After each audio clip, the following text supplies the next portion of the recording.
Hey everyone, so are you ready for a deep dive into something a little different this time? Yeah, definitely. So today, we're skipping the broad topics and zeroing in on one specific location, right? Okay, sounds good.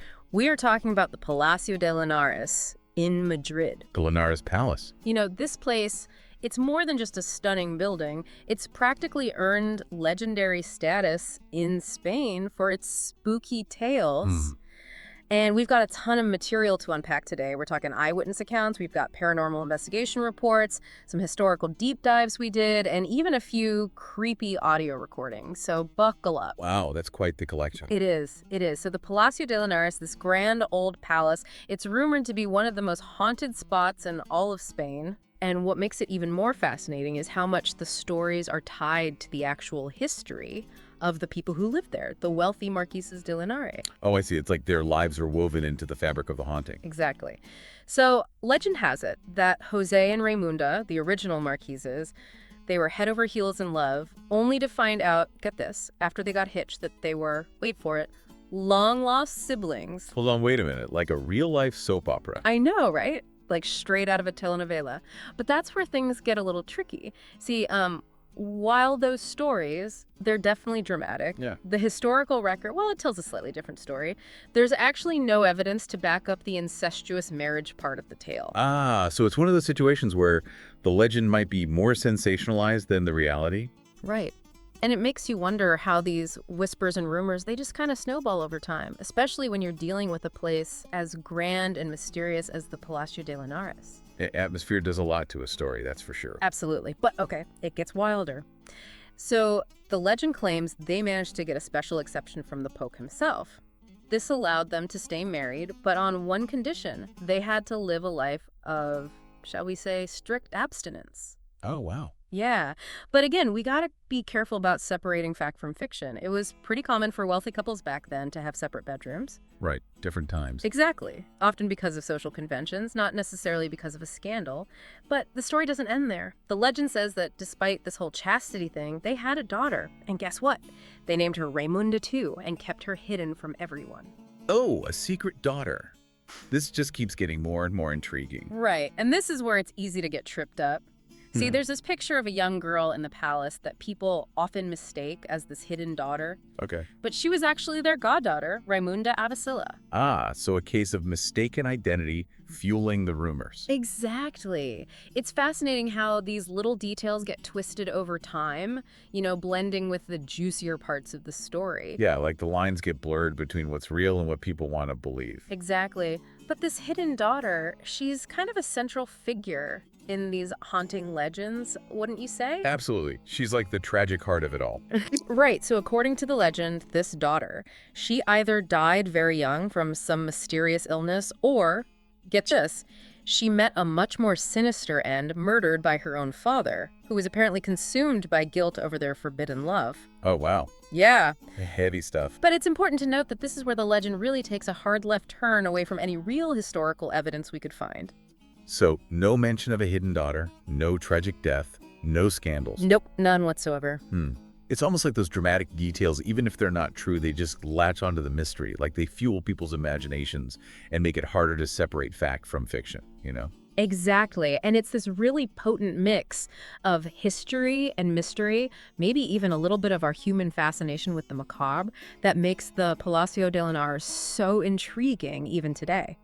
Despite the lack of concrete historical proof, the stories of strange happenings, weird occurrences inside those walls, they persist. I mean, think about it. We're talking about a place, right, that's practically drowning in centuries-old tales of, forbidden love, tragic death. So like the atmosphere itself is heavy with those stories. Exactly. So it's no wonder that people report feeling, uneasy inside. But some of the stories, they go beyond just feeling a presence, wouldn't you say? Oh, absolutely. We came across a bunch of reports from security guards, the people who have to patrol this massive palace at night, and they reported hearing all kinds of strange noises like footsteps. Yeah. Following them. Yeah, exactly. Following them through the halls. Voices whispering in rooms that should be empty. Oh, and get this, organ music. Organ music. Which is super weird because the palace hasn't had an actual organ in decades, right? Right, so where's that sound coming from? See, that's what gets me, like the specificity. It's not just your run-of-the-mill creaks and groans that you'd expect in an old building, right? Yeah, it's like too specific to just be random. It's like those sounds are echoes of the legends, almost like they're taking on a life of their own. It really makes you wonder about the power of suggestion. Oh, for sure. Our minds are constantly looking for patterns, trying to make sense of things. Right, exactly. And in a place like that, the Palacio de Linares, so full of spooky stories, Already primed for it. it's easy to see how our own perceptions, they could be shaped by that, you know? You're totally right. And then there's the palace itself. Like, its actual location is kind of significant. How so? Well, it's built right on top of this network of underground streams. And get this, a known telluric vortex. What's that? So a telluric vortex is basically, it's believed to be this area with unusually strong electromagnetic fields. Interesting. And some people think that those natural phenomena could actually be messing with people's senses, maybe even causing auditory hallucinations. So it's like, is it a ghost or is it just like the building messing with your head? Exactly right. Like, how do you even begin to separate those things? That's a tough one. But it goes beyond just sounds, doesn't it? Oh yeah, people have reported seeing things too, like lights flickering. Things moving, like right in front of them. And that feeling, that really creepy feeling of being watched. Oh yeah, even when they're totally alone. Yeah, like someone or something is watching you. There's even a story about a security guard, right, who was so freaked out, he actually fired his gun at a shadowy figure. What? Yeah, swore he saw this figure, and then it just vanished. Wow, those stories, they would really make you question what's real, you know? They really do. But as spooky as those stories are, it's also important to remember that our brains can play tricks on us. Especially in those high-stress situations. Totally. The darkness, being alone, knowing the stories, it can all add up and make you misinterpret things you see or hear, Oh, absolutely. Fear can be a powerful distorter of reality. Exactly. So it might not be ghosts at all. But then again, there are reports of people experiencing actual physical discomfort inside the Palacio de Linares. Really, like what kind of discomfort? Things like nausea, stomach pains, and not just like a little bit. I mean, people feeling sick. Huh. Well, that's not something you can easily dismiss. Right. It's one thing to talk about spooky sounds or shadows, but if your body's actually reacting negatively, that suggests that maybe, just maybe, something else is going on. That's a good point. Like there has to be some kind of physical explanation for that. Yeah, of course there are other possibilities. The palace is old, and while they keep it in good shape, there could be environmental factors at play. Mold, dust, things like that. Exactly. Or even just our bodies reacting to stress and anxiety. But speaking of things we can't always explain, there's another piece to this whole Palacio de Linares mystery. We need to talk about the audio recording. Oh yeah, you mentioned those earlier. Not just any recordings, we're talking about some seriously creepy stuff. Yeah, we're not talking about your average creaky door sounds here. These recordings are on a whole other level of creepy. There's this one in particular, it still sends chills down my spine every time I hear it. What's that? So picture this. It's late. One of the employees is locking up for the night, and he's alone in this office. Okay. Should be totally empty, right? But you can hear this nervous energy from him in the recording, like someone or something is trying to get his attention. No. And then suddenly, this blood-curdling scream, it's awful. Just listening to you describe it is giving me goosebumps. Oh, it's rough. And the thing is, that recording, it's been analyzed like crazy by experts. Yeah. They ruled out every possible animal sound. Plus, it was a locked room. Nobody was supposed to be in there. See, those are the details that really get you. Like, how do you explain that away? Exactly. It's like something out of a horror movie. And then there's that other recording, the one that's practically infamous in the paranormal world.